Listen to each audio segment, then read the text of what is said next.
Good day and welcome to the UltraTech Cement Limited Q4 FY20 earnings conference call. We must remind you that the discussion on today's call may include certain forward-looking statements and must be therefore viewed in conjunction with the risks that the company faces. The company assumes no responsibility to publicly amend, modify or revise any forward-looking statements on the basis of any subsequent development, information or events or otherwise. As a reminder, all participant lines will be in the listen-only mode and there will be an opportunity for you to ask questions after the presentation concludes. Should you need assistance during the conference, please signal an operator by pressing star then 0 on your touch-tone phone. Please note that this conference is being recorded. I would now like to run the conference over to Mr. Achal Daga, Executive Director and CFO of the company. Thank you and over to you, Mr. Daga. Thank you so much, Danish. Good evening, ladies and gentlemen, and welcome to this call to discuss our results for Q4 FY20. First and foremost, we apologize for the delay in announcing our results, which in normal circumstances should have got done in the third week of April. The delay is all due to COVID, which created obstacles for completing the statutory audit. We are absolutely law-abiding corporate citizens, so we have completed the audit, all kinds of physical verifications with various ways and means to the satisfaction of statutory auditors, and that's why the delay in the results. This quarter is not a representative quarter to benchmark or measure performance. We or the industry or the economy saw a heightened pullback across all fronts in the month of March due to the ongoing pandemic. Businesses started slowing down region by region, I believe, since late February, till things came to a grinding halt towards the end of March. It was worthwhile to mention that we have been seeing improving demand sentiments in Jan over the previous month and in Feb was better than Jan. That's the positive part. Henry Ford said, a business that makes nothing but money is a poor business. Let me talk about first what we have been doing besides cement, especially in times of this pandemic. During the current quarter, we have almost committed 75 crores helping our country fight the pandemic. We are helping the authorities by arranging PPEs, N95 masks, surgical gowns, etc. at the local level across our plant locations. Food packets, sanitizers, soaps, bleaching powder, disinfectants, etc. are being distributed to the needy people around in and around the villages surrounding our plant locations. We are arranging proactive awareness programs amongst the local communities. We have also ready 2 quarantine centers with a facility of 30 beds in the state of Madhya Pradesh and Rajasthan. When the last count was taken, more than 500,000 people have benefited by the company's efforts. Let me now talk about the operations, and firstly, must tell you about our plans during COVID. We started off this year with enough inventories. By the end of third week of April, we received approvals to start manufacturing activities at all the plants as well as approvals to dispatch cement. Both these approvals are independent of each other. Dispatching has continuously been going up and all the plants are continuing to dispatch and sell cement. Sales have been improving. Clinker fees to the grinding units is also stabilizing. For our information, UltraTech has a network of 22 operational integrated plants, 23 grinding units, and 6 bulk terminals. We are dispatching cement from almost all the locations, barring 1 or 2 where there might be a situation, but 52 locations are today dispatching cement. We have the unique advantage of being able to cater to demand in different parts of the country. The question is, where is this demand coming from? The larger part of demand is from the retail market, the rural markets, where we believe that the pending work is being completed pre-monsoon. Some of the infrastructure projects had commenced construction activities. And with this demand surge, few of the plants are already operating at 70% capacity. Few of the plants. In the urban real estate markets, we understand that large organized real estate players have accommodated labor on their sites and can commence work. Some have started work wherever there is an improvement. However, as everybody knows, there has been and there will be exodus of labor from the civil work sites at the earliest available opportunity, and this could lead to a potential slowdown in construction activities and demand during the next 2-3 months, which otherwise also will be a lean season. If I name few of the infrastructure projects where work has commenced, almost all major national highway projects like Samruddhi Expressway, Delhi Baroda, Vadodara, Greenfield Corridor, Alibor Kanpur, Char Dham project, Mumbai Goa Expressway, metro networks across various cities, modernization of Bangalore Airport, DFC, Portland Dam. A lot of Pune work is going on in Madhya Pradesh.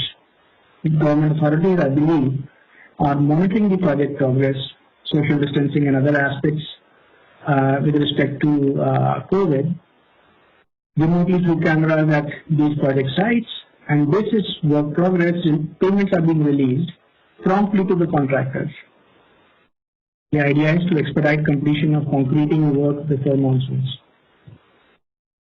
Let me now talk about debt on our balance sheet. Our net debt at the end of fiscal 20 is 15,096 crores. Nearly 60% of our loans are variable rate loans, which is helping us get the advantage of the reducing interest rate regime. Our gross debt is about 18,280 plus, with a treasury surplus of 5,882 crores that we ended the fiscal year 20. All our treasury surplus is deployed in AAA liquid debt schemes. For your information, in the recent debt debacles like Franklin Templeton, GE, ILFS, DHFL, we had zero exposure. Our treasury operations generate a positive carry compared to the borrowing costs, and these monies are available at any point in time should there be a need for the business. During the year, we have reduced our net debt by about more than 5,000 crores for India. Happy to share with you that we have achieved a net debt to EBITDA ratio of 1.55x on our India balance sheet for the trailing 12 months as compared to 2.64x March 19. ROE for the company has improved to 10% from 7% last year. I must remind you that 10%, while 10% does not sound a very nice number, but we have invested in excess of 36,000 crores in the last 3 years, full benefit of which have not yet been realized.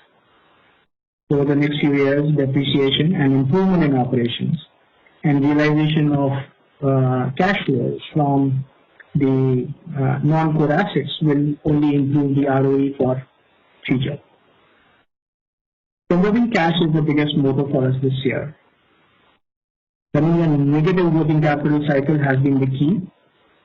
Our net operating working capital, I am differentiating here, operating working capital, which is pure inventories and receivables and payables, stood at a negative of 700 crores. Our suppliers, both domestic and international, continue to partner with us, extending credit. They fully realize the benefits of long-term relationships with UltraTech, and we are equally committed to all our business partners. Luckily, input costs have also been low on account of coal and pet coke, and we are carrying sufficient inventories across all our plants to meet the production requirements. Having said this, let me now quickly touch upon our CapEx plans. We had started planning big CapEx spends 2.4 million tons of expansion had also been announced, which would require cash during this financial year. However, due to COVID, we have restricted our capex plans to an amount of around rupees 1,000 crores. We have slowed down the work on the 2.2 million ton cut-up grinding unit. This was scheduled for commissioning in March 21. This project will now get pushed to the next financial year, depending on when we are actually able to start work. Brownfield capacity expansion work at West Bengal, at the West Bengal and the Bihar grinding unit is almost coming to a close and should get commissioned by March 21. The Bicharpur coal block will also get commissioned by March 21 as most of the work is over. The coal supplies from this will meet the requirements of Maher plant and MP. We have restricted the work on new WHRS plants for the moment. However, the last one to get completed will be WHRS at Nathdwara plant within this financial year. At the end of which we have 145 megawatts of WHRS power, about 12.5% of our total power requirements. There are no other major capexes which are being undertaken as in new WHRS or any major modernization projects. All maintenance capex and other routine ongoing capex which I just spoke about would consume about 1,000 crores. Left out of the purview, we as a business team have looked at our business continuity plans and taken various initiatives to reduce overheads during the current financial year. We have targeted a reduction of around 10% of our overheads during 21 as compared to FY22. Let me share the work done on Century assets. We are happy to inform you that the assets were operating at more than 80%, to be exact, 83% for this quarter, in spite of the COVID impact. I guess if we were operating full steam, we would have been operating at 90% plus from the Century assets. Nearly 65% of the brand conversion has already been completed as compared to 55% in the last quarter. Supplies in West and North markets from these plants are 100% UltraTech brand. This has resulted in an increase in realizations for the Century plants by about 160 per ton over the last quarter. Cost improvement programs have also been at play, and we have reduced costs by about 200 rupees per ton. There might be a small delay in rebranding program because of COVID, which we wanted to complete by June 20, might get pushed depending upon how the markets open up. During this quarter, I must mention that we have accounted for one-time improvement cost of 40 crores. I had told you all about it last quarter also. All the one-time costs with this have got over, and now the operations should be on stream at par with our other plants. Talking about Q4 20, cement prices remain firm in major part of the country, and in fact we saw some increases in north, central and western markets. At an all India level, the company saw an increase of about 2% in realizations over Q3, but exit prices have been higher than the quarter average. Costs remain under control with reduced fuel prices. Petcoke consumption for this quarter at an average of $70, $10 lower than the consumption rate of Q3. The purchase prices of petcoke touched a high of 78, but now are hovering around $60. I guess the benefit of these purchases will be visible in second quarter, towards the end of second quarter this financial year. Crude prices have been at a historical low, but all of us know that the benefit of crude prices has not been passed on yet to the industry. The company has achieved an operating EBITDA of 1146 as compared to 1000 for last quarter. which is about 14% improvement despite the slowdown in the month of March 20. For the full year, I'm happy to share that we have achieved an EBITDA per ton of 1154 per ton. This is a very unique feat because of it being an average across the country. We all know how the prices and operating margins perform in different parts of the country. 1154 per ton for the year is the highest so far in last several years. In fact, since inception, since 2004, this is the highest, and I think there is a lot more to come. One more point, there are so many adjustments which have to be done to the accounts.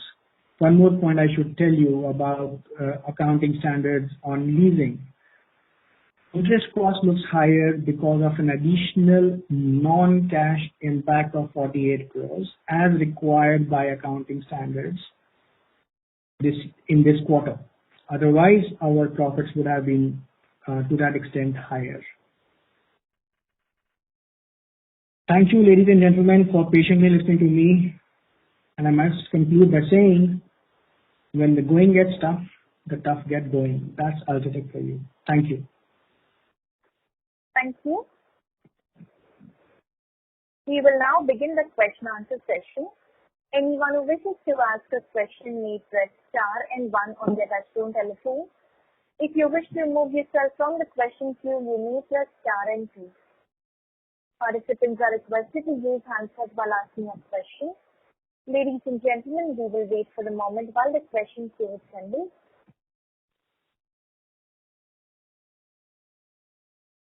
We take the first question from the line of Indrajit Agarwal from CLSA. Please go ahead. Good afternoon, sir. Thank you for the opportunity. 2 questions. First, on demand, we had a volume decline of 16% YOY.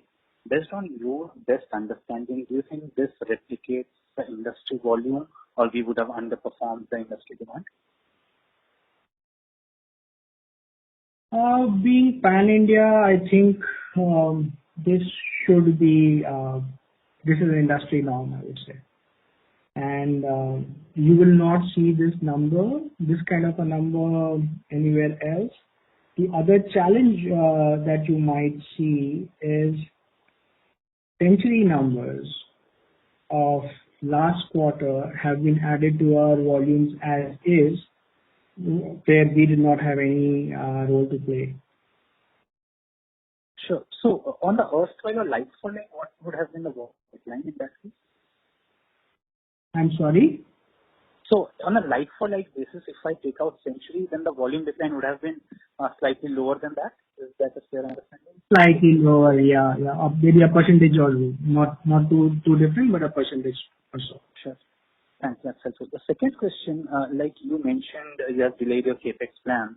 Given the kind of volume or demand destruction that you could see, do you think the industry will now have a much lower capacity addition schedule over the next 2 years than what was earlier envisaged? I think so. Any prudent balance sheet management and financial planning would want to relook at capex plans.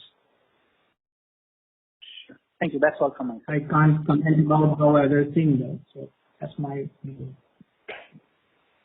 Sure. Thank you. We take the next question from the line of Gunjan Prithyani from JP Morgan. Please go ahead. Yeah, hi sir. Thanks for taking my questions. 2 questions. Firstly, on the Century, really good to see the ramp up coming through. Now, if you could just talk about the EBITDA per ton, is it somewhere in the range of 650-700? Is that assessment correct? This quarter, if I were to exclude the one-time cost, then we would be somewhere around 575. Okay, 575. And now if I look at the next couple of quarters with the cost, it will go up. Brand shift. Yeah, so I mean, just keeping the pricing flattish, what is the kind of improvement we can see from the brand transition and the cost levers which are still there? It should go up to 8. Difficult to give a number, but anywhere between 800 and 900. Okay, got it. And the second question I had was on this deleveraging. Now, good to see the reduction coming through consecutively for the last couple of quarters. Now, how should we think about the targets in mind from your perspective? I do understand there's a focus, but is it, do we have some number in mind that, we are looking to bring down the debt to this level? And in the same backdrop, given where we are in the market right now, there could be possibilities of some stressed assets. I don't know. I'm not sure if anything comes up. What is our thought process in terms of balancing M&A versus the deleveraging that we are pursuing right now? As of now, we are not looking, we are even conserving cash. However, I don't rule out the possibility if something attractive turns up, we will examine it. I had already mentioned earlier that our target is to go to 1x net debt to EBITDA and then maintain the balance sheet at that level. It would be possible because the cash flows from this large operation. As you saw, we knocked off nearly 5,000 crores of debt in one single year, where capex was normal capex. I think we spent 1,600 or 1,700 crores on capex. So we should be aiming towards net debt EBITDA of 1x. That's number one. At the consolidated Keeping our eyes and ears open. At a console level, yes. Keeping our eyes and ears open for any opportunity that comes by. But I've told you in the past also that we are very well prepared for organic expansion should the situation arise. Should the demand be there? This quarter we had a capacity utilization of 74%. So there is enough headroom that we have in individual markets for servicing the market should there be a demand. So plenty of headroom to think. Okay. And just one clarification, in your initial comments, you mentioned that plants are ramping up. If you and I'm not sure if you mentioned a number where the dispatches levels are versus the pre-COVID, what we were seeing in Feb. If you can just talk about that. No, so we have not reached the same levels. I would, as I said, if I were to look at last few days, which is not the correct way to look at it because ultimately average full quarter is what matters. We are already reaching around 65-70% capacity utilization in the last few days. We started off first of April or 2nd of April with a zero, and gradually wrap up has been taking place. So we are almost there. If I were to look at some plants, in fact, in East we are running full capacity right now. So it's a mixed bag. Things are going on well. Personally, I don't think that it will last too long. Monsoons will be there. COVID, there's still no sign of COVID going out. Migrant labor problem continues to be there. So this might slow down. Keeping fingers crossed, crossing each day, living each day as of now. Sure. Thank you so much. I'll join back the queue. Thanks.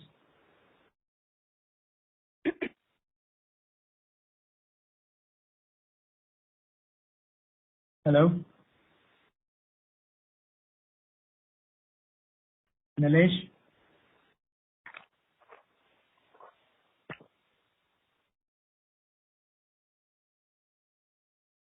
What happened?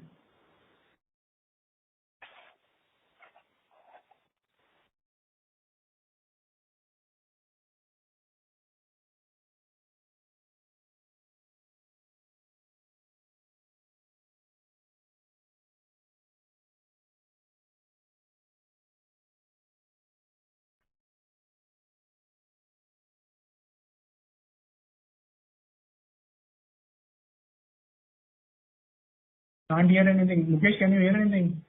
No खटर की जो आवाज आई है कुछ काफी नहीं आ रही है कंप्यूटर चलाने की. Somebody will have to call Yeah, the operator. Nilesh, are you calling the operator? She's connecting back, sir. Okay.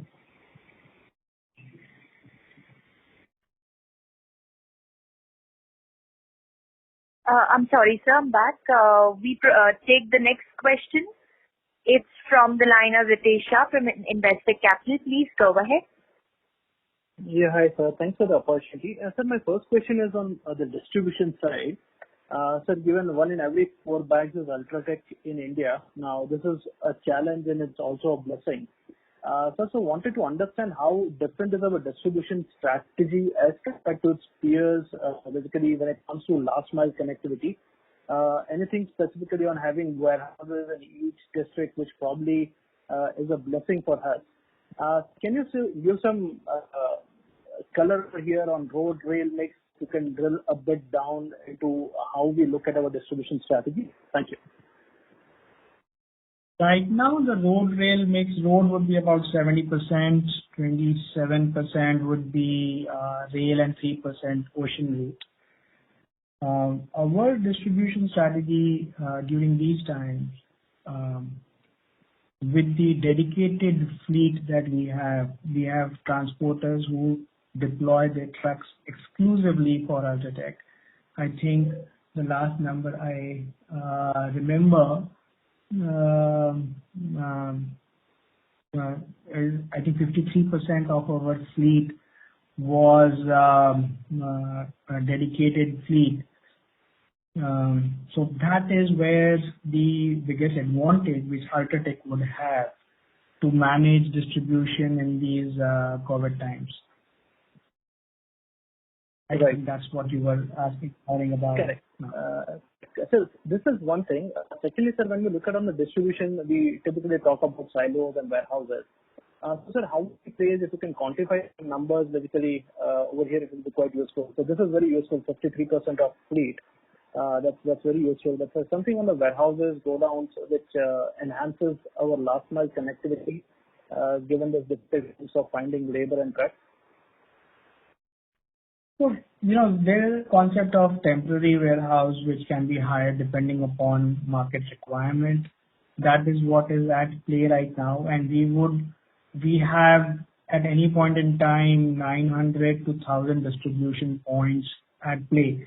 I am not updated today as of how many are shut down because they might be near a red zone, but in a good normal situation, 1,000 odd distribution points, SLOCs are available. Okay, and this is helpful. Sir, my second question is specifically on the mining regulation. Third question. Okay. This is the third question. Noted, sir. Yeah, sorry, go ahead. Yeah. Sir, I wanted to know what quantum of our resources is currently placed under saved leases. The reason I'm asking is there can be some regulations which can come around this. So just wanted to understand if you can quantify what is our basket and how do we look at it in RPPL and ML. I'm trying to understand the incremental. You are speaking in Greek and Latin for me. I don't know what your question is. Sir, I'm asking what is the reconnaissance permits that we have at Ultratech level. I'm trying to understand the incremental. What permit? Sorry, what permit you are? RP. What permit? RPs. So probably I'll call you after the call for this particular question.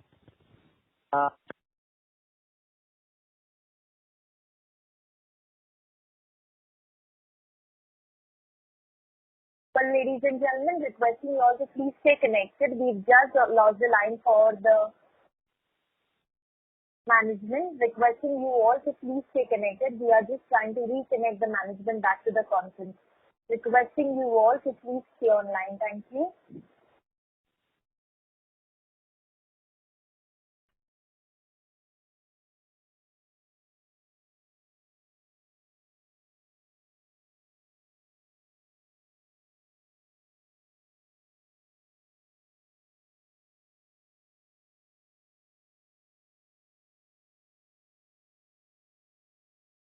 Participants, we've just lost the line for the management, requesting you all to please stay connected. We are just trying to reconnect them back to the call. Thank you.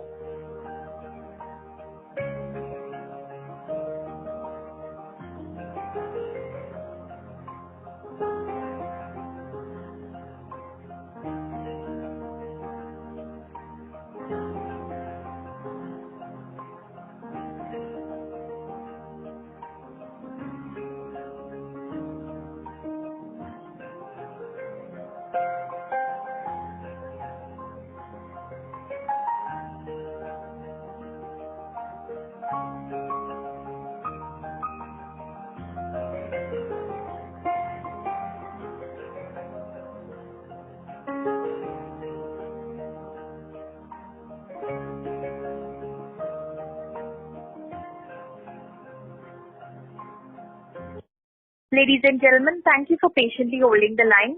We have the management reconnected on call. We also take the next question from the line of Rakhi Chopra from Citigroup. Please go ahead. Thank you. Can you hear me? Yes, Rashi. So, Atul, just quickly, I wanted to check this.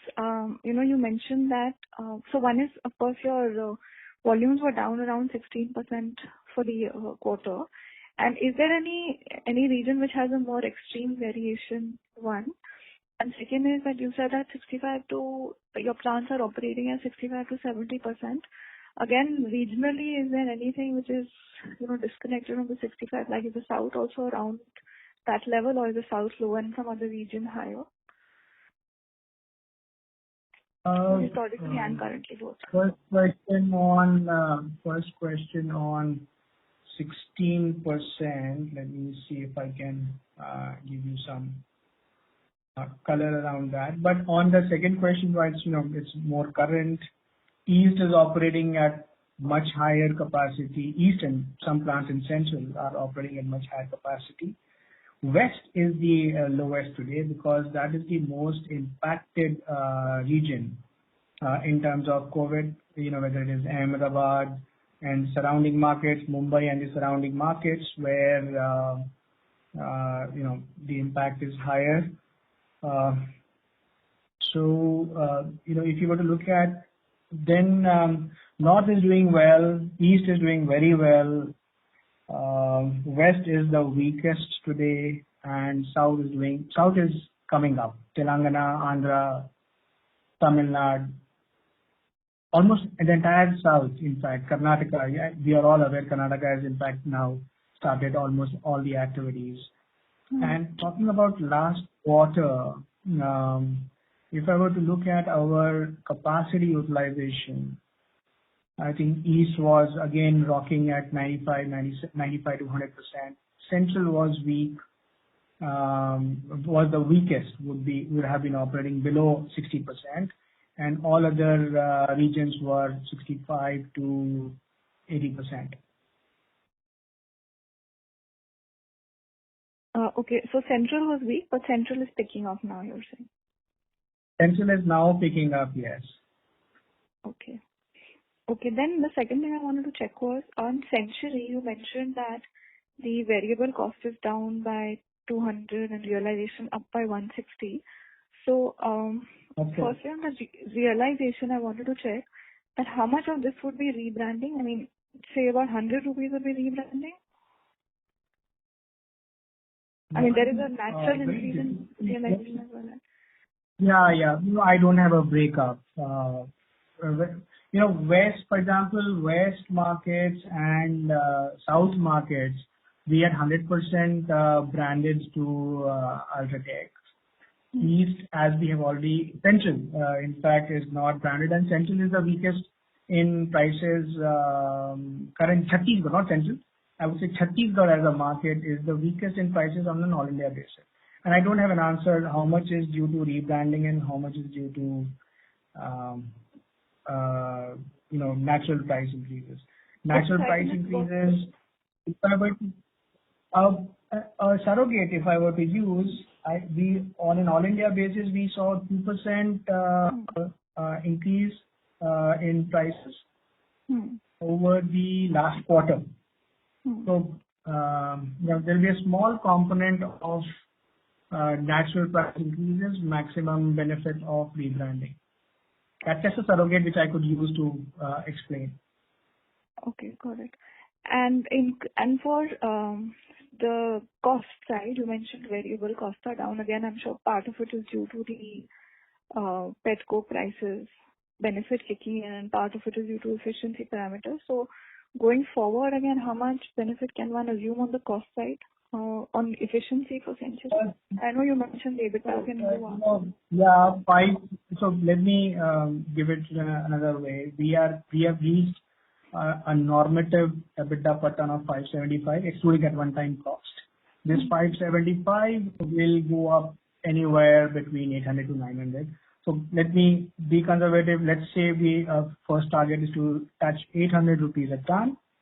That's where the game lies. 65% of the produce of Century assets has been branded UltraTech.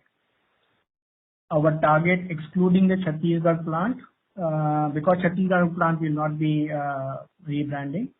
So 84 or 85% of the total produce from Century plants will be UltraTech. So there is room for price advantage in Century assets. So I guess large benefit will come from price improvement. We are implementing, we will take on implementation of WHRS WHRS at these locations, which will give cost improvement. But that is, I think, phase 2 now. The immediate one will come from price improvements. And to help you analyze it, Chhattisgarh, since we are not doing it, all other plants are in high price zones, will give us the bulk of the benefits. So from 575 to 800 to 225, bulk of the gain will come from prices. Pet coke consumption has reached 68-69%. In a mix of all plants, it can go to 75%. Or 80%. That over a period of time, might not have too much of juice left over there. Got it. Okay, and what were the trade volumes percentage during the quarter and for the full year? Trade volume. Trade percentage is what I will try. Yeah. So blended, we are at about 68% for this quarter. And interestingly, I must share with you, all of you, that during post-COVID, all these ratios, whether blended of 68% or trade of 68%, look so ridiculous because now these ratios have reached 90%. Maximum sale is happening in the trade market. So currently you're saying trade is around 90, and what was it last year for you on the fourth quarter? 68-69% maybe. Sorry, can you say that again? Nilesh, you have the exact number? 66%, Rashi. 66%, yeah. 66 is for the full year. This is for quarter. For the quarter. Fourth quarter.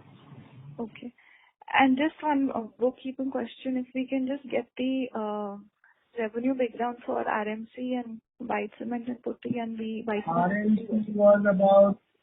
RMC was about 555 crores. White cement was 421 crores. Okay, and the other white Sorry, cement. what did you ask? White cement and putty volume. About 320,000 tons. 320,000, you said? Yeah. Okay. Sorry, just one last question. The remaining 2 million is still on track? Yes. Also, no. On track? No.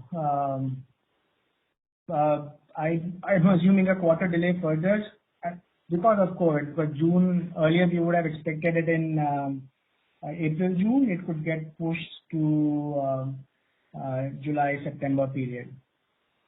Got it. Okay, thank you. That's it from me. Thank you. And since you asked about Bara, before the next question, let me also tell the audience about the Dalla Super, the NGT wala plant. I think the approvals are moving on track, and we should be seeing light of day for that plant by March 21. Next question, please. Thank you. Next question is from the line of Somil Mehta from BNP Capital. Please go ahead. Sir, over a period of time, is it fair to assume that the EBITDA difference, what you said, Century versus the blended, which is about 300, assuming Century goes to 900, that will remain partly because of Chhattisgarh unit and some bit of regional mix, or that gap can narrow further with cost efficiencies? At least some of them, I'm assuming, will be pending. So it will be regional dynamics. So, if I have achieved, let's say for full year 1154, Century obviously will not achieve 1154. It will perform according to its regions. Sure. So to that extent, on a steady year basis, even 1.5, 2 years down the line, assuming utilizations are at optimal levels, you will continue to see at least that 200, 250 rupees per ton of gap. That's a fair assumption, right? From a all India average? Yes.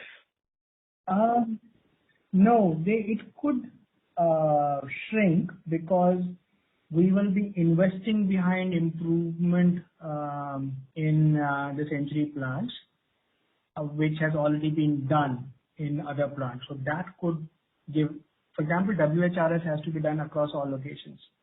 It's an investment of give or take 300 crores between Mahir and Manikgarh. So there will be this gap which could reduce over a longer period of time, not in this financial year. Okay. And second, for the quarter, what was the lead distance and how it has changed Q on Q? Because on a per ton basis, the freight cost actually has moved up. So just wanted to check. Yes, the lead has gone up because we've been crisscrossing flows across the country. I think we were around 440. We were around 440 kilometers. That's what I remember. Okay. And my last question is, when you said that the West market seems to have been more impacted, so is it April and May onwards, or you saw that impact even in Q4 numbers? No, I was talking about post-COVID. Okay. So the pickup that we are seeing today, for example, Eastern markets, as I mentioned, plants are operating at 90%, which is back to normal, near normal. West has not come back. West, all the cities are more impacted than any other state. We haven't been able to get control of COVID. Sure. And last question is, what could be the possibility of a pent-up in the non-trade demand? Because as you said, the trade mix has gone up significantly. So once, assuming government spending starts in second half of this fiscal year, again, that's a hope. Do you see a lot of pent-up demand coming in? It could. Then I won't have capacity. Okay. We have capacity. Perfect. That's very encouraging. Thank you very much and all the best. Thank you. We take the next question from the line of Vivek Ramakrishnan from CST Mutual Fund. Please go ahead. Hi, Mr. Daga. Excellent performance. I just have one question. With such weakness in demand and cash flow strains which we see across the economy, we expected excellent improvement in working capital cycle to be distorted, either in terms of build-up of some amount of inventories or in terms of needing to give more receivables period for your customers. Thanks. My receivables are at the lowest as we speak. Inventory build-up could happen because today we plan on a particular trajectory of performance as in of demand, and the long lead item which is called petcoke is procured. And God forbid if If demand collapses, then we will have higher inventory to carry. Otherwise, we intend to work with negative working capital. Thank you. Thank you. We take the next question from the line of Swagata Ghosh from Franklin Templeton. Please go ahead. Yeah, thanks. So for the fourth quarter, for Nathdwara, what was the utilization? About 57%. Okay. And the profitability for the quarter? Hang on. No, just hang on, Swagata. For Ultratech, you guys should not look at Nathdwara's capacity utilization standalone, because we pool all our capacity and then the distribution is managed. Just because Nathdwara capacity utilization is low does not say that it is a poor performing asset. It's an optimization of the overall capacities within the network. Yeah, that's fair. I understand that, yes. Yeah. And profitability for the quarter for Nathdwara? Oh, yeah, it's eye-popping, $1,600 plus. Okay, but in the slide, in the earlier quarter slides, you generally have mentioned that 1,500 kind of number. Now, this quarter slide you have mentioned for the full year it's 1,250. Although it said exceeds 1,250, but that kind of gives an indication that the fourth quarter number is lower. But that is not the case. No. Nilesh, will you just explain what was this 1,250?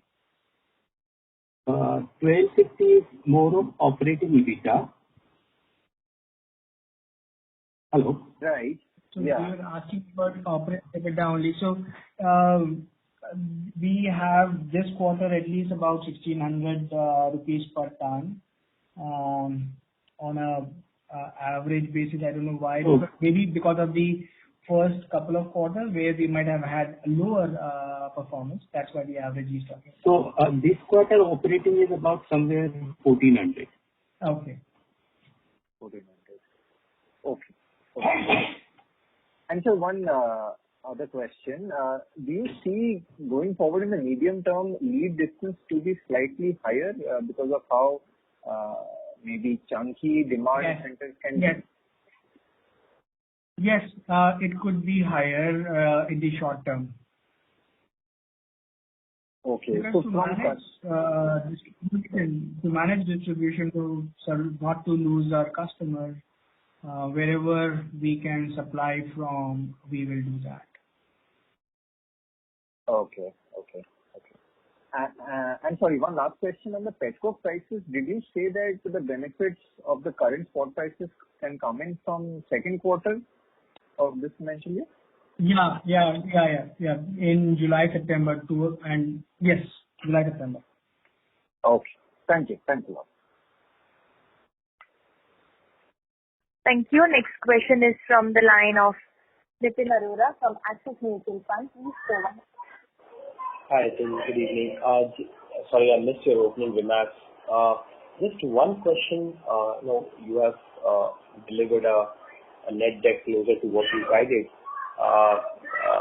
Any sense, any direction for this year, given the constraint of direction in volumes, depending on what the situation pans out on the post-COVID rather. Any direction can you give on that? It's very difficult to give any guidance or how things will pan out. Nobody knows whether there could be phase 2. I'm being extremely pessimistic. Whether there could be phase 2 or phase 3 or how fast the recovery is. How soon the economy opens is $1 million question. So I'm not able to give you a clear answer. Yes, thank you so much. Thank you. Thank you. Thank you. Next question is from the line of Pulkit Patni from Goldman Sachs. Please go ahead. So thanks a lot for taking my question. So my first question is again on demand, but not the near-term demand. What I'm trying to understand is that once we come out of COVID, clearly the government fiscal numbers are not going to look very good. And that's why the fact that you mentioned that there's been a significant surge in trade percentage recently, what I'm trying to understand is what is giving you confidence that even over a 12-18 month period, volumes could likely come back to what we've seen in the past? That would be my question number one.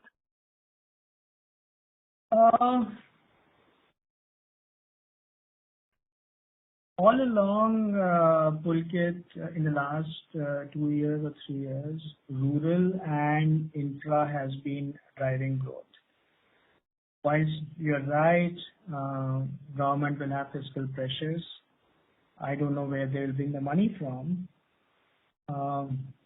but there are lots of avenues we can discuss offline, which the government could tap into. The other sector, which is more promising, remains to be rural markets. Now, they are not dependent on MSP alone. The average prices have actually gone up on rural produce. Both the crops, the winter crop, the summer crop, have been good, which improve the cash flows in the rural markets, pumping up a rural demand. So, and unfortunately, India is so circumspect and so much dependent on the vagaries of weather. If the crops remain good again for a longer period of time, we would see rural demand continue to surge. Government spending, I don't know how they are managing, but we are seeing huge amount of demand or consumption pickup. I'm talking about post-COVID, I shouldn't say post-COVID, but April onward, whatever you want to call it. Wherever possible, the government has started work on its existing infra projects. Today, you step out, if you want to step out on Mumbai roads, you will see the metro work has started. So, government is having some thought process on expediting infrastructure. And all those commitments which were made when in the last budget and subsequently also billions of dollars being committed for infrastructure in spite of these dark skies looming over the economy, I'm sure there will be some mechanism that they are thinking about. Sure. We are all hoping that government has some money to spend on this. My second question is, assuming that there are constraints in government spending, you did talk about 10% reduction in discretionary spend that we could do. Any specific heads that you could highlight where this, fixed cost reduction could come through? So, we've put a manpower freeze. That is one. Second, with ad spend will go down, which was a big bucket of cost. Third is the declining costs at plants will go down because plants have remained shut for, let's say, a month or so, gives me an extension of life on the plant. So plant maintenance costs without compromising on the quality of the plant at all. The shutdowns which hit a cement company will go down, will reduce. Travel expenses, all admin-related stuff will, go down. That's the plan that we have. These are the high big-ticket items: manpower cost, maintenance spends, ad spends, admin-related kharcha will see a reduction. Okay. One more question, very basic. For a normal cement plant, at what percentage capacity utilization does it break even? It depends upon the profitability of that particular plant or that particular company, because every company has a different level of efficiency, but I would peg it anywhere between 30 and 40%, where it's a break-even capacity. Sure. That's very helpful. Thank you. Thank you. Next question is from the line of Amit Murarka from Motilal Oswal. Please go ahead. Yeah, good afternoon, Mr. Raga. Good evening, Mr. Raga. So, on the current situation where factories and the demand really current, the industry utilization clearly is close to 40 to 50% now. But talking about a more practical point of view, because on the supply side there are constraints on labor, particularly in grinding units. Mr. Murarka, I'm so sorry to interrupt, sir, but your audio is not audible, so your audio is breaking up. If you can hear us, you may please dial back and join the Is it better now? Yes, now it's better. Thank you. Yeah. So I was saying that while on the nameplate basis the capacity utilizations are at 40 to 50%, but there are supply constraints as well, like labor availability or logistics and others. So once if we let's say forget about demand right now, in the current scheme of things, what could be the utilization levels of the plants you think, given these constraints around the factors of production? As I said, today we are operating anywhere between 65 to 70%. Okay, but could it go to a higher number if there was no demand constraint? Yeah, why not? If there was no demand constraint, as of today, I don't have any challenge across the network. No, there's no challenge. So in case required, we can produce more. Okay, and also one grinding unit which has been kept shut because of demand not being there. That is near Delhi. Yeah. So Delhi is in any case shutdown area, and we have a grinding unit close by. One of the grinding units has not been started. So that's demand led. Understood. And on the cost side, I believe the logistics costs have also moved up, particularly the road logistics. And similarly, I'm not sure how would be the raw material availability or pricing beyond fly ash and other things. So could you comment a bit on those factors, the variable cost side? So fly ash cost, in any case, this quarter, raw material costs went up this quarter, largely driven by fly ash. Fly ash availability is not a problem because power plants in the country are not shutting down. Transportation of fly ash could become a problem at some point in time. Today, it is not a problem. Other than that, I think from the raw materials perspective, this is the biggest thing, domestic. Yeah. Internationally, coal, petcoke is available. That's not a problem. And is the road freight up like 10% or so is what I understand, because the return load is not available for a lot of truckers. Road freight, no, it's almost flat over last year. As I see the data, there's no change. Or even post-COVID? You're talking about I'm saying the post-COVID. I'm saying the current post-COVID situation. Post-COVID, I don't have the number immediately. Okay, understood. Thanks. That's all from my side. Thank you. We take the next question from the line of Navin Sarde from Edelweiss. Please go ahead. Hello. Can you hear me? Yeah, good evening, sir. Yeah. Yeah, good evening. So just a couple of questions.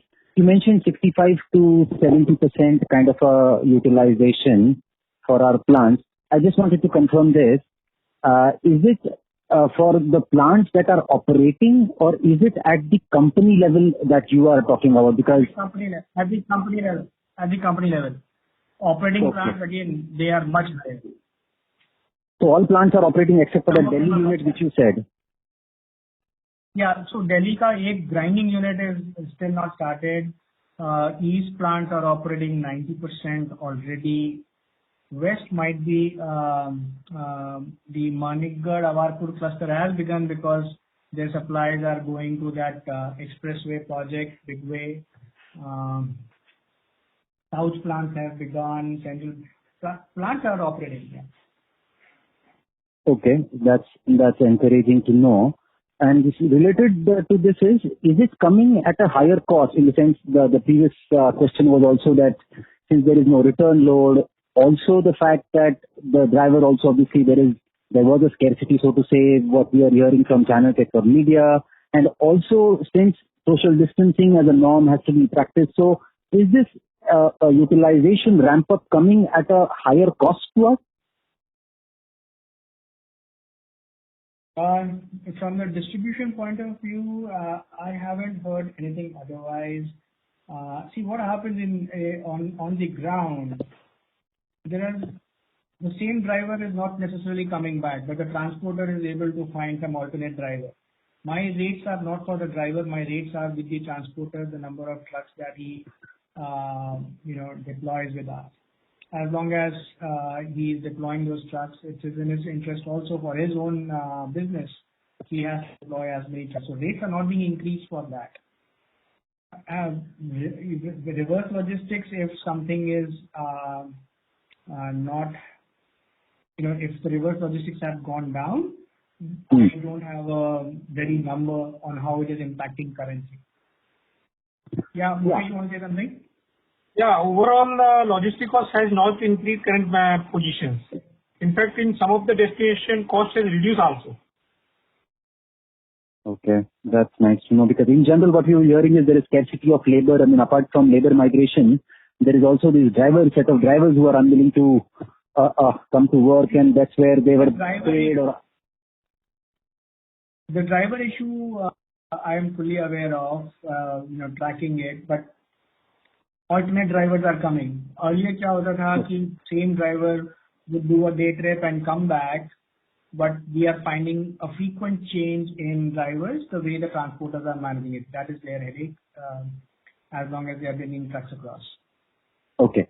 And are you also seeing from demand, since you said some of the projects, like, work in progress, like constructions or government projects have started, but also are you seeing, because since you said it's also the trade demand which is seeing a very high percentage, are you also seeing some sort of channel filling or dealers carrying in higher inventory, so to say, given there is a bit of uncertainty in the near term, which could get again, disrupt the supply or something like that?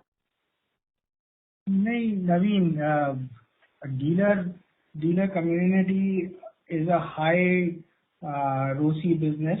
They don't carry inventory. They don't have stock points. They will give instructions to deliver, dispatch and unload at a location. They don't carry inventory. They don't invest so much. So chances of they building inventory is highly unlikely. Sure. Right now the demand is good. Sure. And just related to this COVID thing, and since it's so new and caught everybody of us unguarded, in general the changes that has to probably come to the business, because even at the plant you cannot have, let's say your loading division or some functions where there is potential crowding of labors. How do you address that? In the sense, is there more capex that you are planning towards having more automation at the plants or anything like that? So while there is a lot of work in parallel happening, studies being done across the network, inter-unit comparisons to see whoever is the most optimal and then replicate. This is a new normal that we are seeing. Today we are running the plant at 30 to 35% and the plant is operating, right, without any handicap.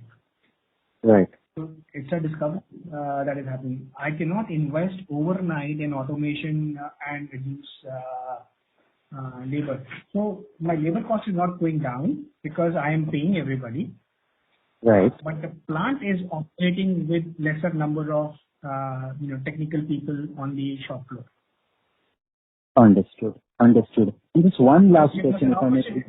It has just given us an opportunity to test new ways of working. Yeah, that's precisely my question was. So when you test new ways of working, two things can happen. Either it can improve the efficiency and we realize some cost of the lesser number of people or some people become redundant, that can be a cost saving from a longer term perspective, or in general there could be automation. I was just trying to understand that. Yes. As of today, we realize that we are able to operate a plant at 35%, 40% of the normal manpower also. Sorry, I missed that. Can you repeat that? We have realized when we planned, all our SOPs were done on manning norms, etc., where people are required. We are now operating at maybe 35 or 40% of normal manpower. So that will prove to be a benefit in the longer term, where we, for the new expansion when Pali comes up or the new grinding unit comes up, it will be manned differently for sure. Okay, and just one last question, if I may slip in. You said in the previous quarter, the central utilizations were the lowest. When they say central, is it also Chhattisgarh that you include in that, or how do we look at it? Or is it only the Satna cluster we're talking about? Central is Satna, MP, and the way we look at central is the West UP and West MP. East, not West, sorry. Satna is East. East MP and East UP. Correct. And that is Eastern. Right, but some of the peers in that region, typically Birla Corp or let's say Heidelberg for that matter, they report of a very high utilization, so to say. So that's where I was somehow, I thought, is there a disconnect? Just wanted to clarify. Our utilizations are low. Satna cluster is low for us as compared to somebody else because they are absolutely local player. Look at their distribution. They are very small market that they are catering to. As compared to our material also flowing from Satna plants to the more lucrative Bihar market, which is quite close. Understood. That's it from my side, sir. Thank you very much. Thank you. We take the next question from the line of Sumangal Nevatia from Kotak Securities. Please go ahead. Yeah, good evening, sir. First question is with respect to the reversal of deferred taxes. Any particular year as per our assessment when we will be moving to the new tax regime in future? If I were to let out that secret, then you would know the EPS bump up which year it would take place. So I'm not going to tell you that. Okay. Minimum 2 to 3 years. Okay, understood. Okay. And sir, with respect to capex of around 1,000 crores, what part of that is going towards completion of Bara and the Super Dalla grinding unit, and what would be maintenance? Bara has, Neeraj, you remember what is left on Bara? Bara would be about 120. Bara has 120 crores left, which would get spent this year. Bicharpur coal block also had somewhere around that number only. Dalla Super, we have not factored in any spend as of now because when we get the plant and a plant is available, it's more of a maintenance and oiling the plant that will have to be done. So it's not too big a capex to my knowledge. Okay, so 600-700 would be maintenance. Capex 600 plus minus 600 crores will go on maintenance capex. Okay, and is this a reduced maintenance run rate given the challenges this year, or this is something which is a normal run rate to assume in future as well? 200 crores would have got reduced on a current network. Otherwise, we're not compromising on maintenance costs. Understand. Okay. The next question, we're quite optimistic on the rural demand. Any assessment as to what proportion of the rural demand is driven by government role in terms of, say, housing schemes, subsidies, etc., and what is, self-reliant? Any broad intelligence on the industry? Because this seems to be self-reliant or non-government because everything is going in trade, and other than that, I don't have any data source to split the demand between government support and private. And in a normal year, what would be the total rural demand as a percentage of total mix? Around 30-40%? Sorry, what? In a normal year, what would be the rural demand mix in the overall cement industry demand? 35% or thereabouts. Okay. And just one last clarification. You said 35 to 70% utilization in May. April would be, I missed that. April would be what percentage utilization? Would be lower.